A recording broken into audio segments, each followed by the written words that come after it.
have the ability to do it yourself. And as a performance coach, I use different skill sets, I use different approaches to identify that stuff that prevents you being your best. Now, as Paul said, my talk's going to be around what business can learn from sport. Just to give you a bit of background in terms of my qualifications for being able to talk about that, my first degree is in psychology, that's my background, and my master's in sports psychology. Just to tell you a little story about that, as you can see, I'm of Indian descent, and if you know anything about the Indian community, when my mum heard I was going to study psychology, her immediate thought was, I won't be the answer. They could be the answer. Her immediate thought was, so what job can you get with that? And my answer is, I don't know, because as you know, there's essentially 5 professions that Indians in the UK can have. Accountant, engineer, doctor, pharmacist, and a shopkeeper. I didn't want to be a shopkeeper. I didn't want to be a drug dealer. Engineering, I didn't really understand what it meant. I heard accountant, I was never good at accountancy. I never understood it. I was too boring, and I was not clever enough to be a doctor. So I ended up doing psychology purely because I started reading some books on body language and thinking. I thought, this is fascinating. You know, how people think, how people behave, how people react in different ways. That just fascinates me, of course. So I chose my first degree in psychology, and so as far as my mum was concerned, it's a phase. It's going through a phase. It'll be okay. We'll eventually leave that and do some medicine or something.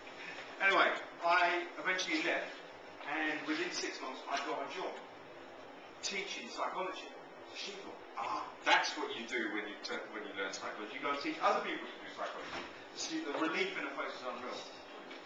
And from that, when you do study psychology, you can't do nothing with that first degree. So I was a sportsman. I played a little bit of cricket. It was sports psychology coming to the fore.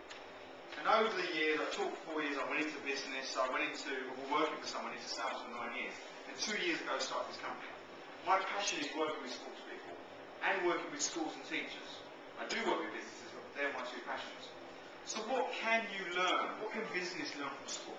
Now, we intellectually do understand sports people, the elite sports people, need to have focus to achieve. They need to have determination. They need to have elements of talent. They need to understand how to get what they want in terms of competition, because it is a very much dog-eat-dog world in sports. You know, unless you're the best. Look at Lewis Hamilton. He was a world champion last year. All this year, have you heard of him? Jensen Button's there. So it's the win or nothing. So when you're in a sporting profession, that's what matters. Second place is nowhere. So in business, it's no different. There is no different in business.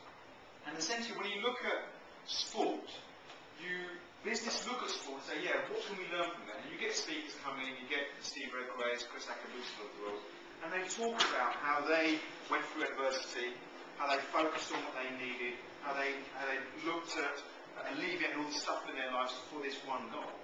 So how is that different from business? There's 3 essential factors that business can look at within sport that you can even take away today and apply to your business that will make a difference today. And thirdly, let me ask you a question. Tiger Woods, what does he need to do to win in terms of competition? What's the function? What does he need to do? Fewer strokes. Okay. What does Federer need to do to win a tennis match? Score more points or win more sets. There's a thing, you could score more points but still not to win the right points. What does Steve Redquest need to do when he was doing his rowing? Finish first. The goal is defined. In business, how many of you set goals? How many of you write them down? Great, 1 or 2. When you set goals, the goal itself will motivate you. But what's the clarity of the goal? Tiger Woods, Federer, Steve Redquest, they don't have to worry about the goal they need to achieve. On Saturday, the competition, the football match, they know they've got to score more goals. So all they've got to worry about is making sure they're in the right state of mind when they execute that. It's the same in business. Whatever your game is, whether you're producing, whether you're giving a service or a product, what state are you in when you're doing what you're doing?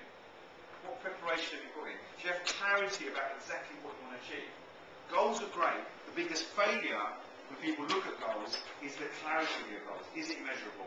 Do you know exactly what it is? If you have to explain your goals in more than is not clear enough.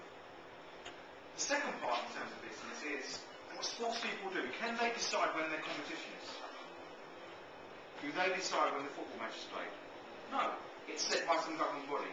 So they've got to be ready. When the Olympics in 2012, I can't sit and say, well, I need an athlete needs 40 more years to prepare. We've only got 2 and a bit. Those goals must not. So you've got to make sure you do what you do to ensure when 2012 comes, you're ready.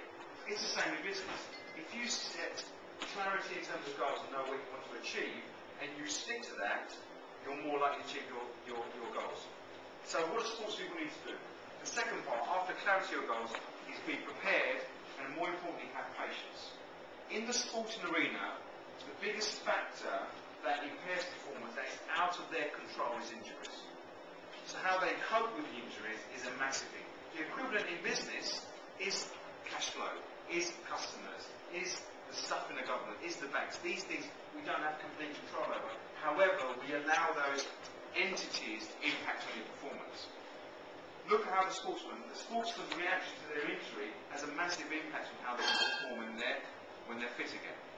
So being prepared and having patience over exactly what you want to achieve has a massive impact on when you are doing what you do, you're going to be better at it. So ask yourself the question, how much time do you spend on your business preparing to ensure you are doing what you're doing? We've got marketing and logos earlier. You know, how much time do you spend on marketing, on networking, so making sure that when you do execute what you need to execute, you are on top of your game. There, doing it. Because that's what people are paying for. They're paying for your expertise, for your service. So it's your duty, before that event happens, to make sure you're in the right space. So clarity of goal is what elite sports people look at. The second thing is they make sure they're prepared and have patience. Because when competition comes, there's no choice. They have to perform. No one's going to wait for them to be ready. The third thing and the most important thing that businesses would learn from in terms of sports people is when you're in competition, the reason they perform at their best is being in that moment. But let me ask a question. How many of you people can think of an occasion in your life where you're doing an activity, it doesn't have to be a sporting activity, any activity, where you feel completely at one at yourself. You're just in the flow. You're doing it. I'll give you an example. I ran the marathon in 2005. That's parts of that marathon I can't remember. I was just going for it. How many of you, when you drive, after a long journey, you're back home, but you can't remember parts of the journey? Okay? At that point, you're in the moment. You're in the flow. You're out there. But you never, ever have an accident during that time. You can't remember how. And that's the moment where you're completely in the flow. What would be the implication when you're doing what you do, that you get in the flow more often? Being in the moment, where there's no past, there is no future, because fear comes from the past, from the assumptions you make. The future hasn't happened, and the only way you can control the future is what you do in the moment. So the sports individual, when Redgrove is at that point and he's going to win his 5th gold, he's done the training. He can't worry about whether he hasn't done the training or not. It's that moment.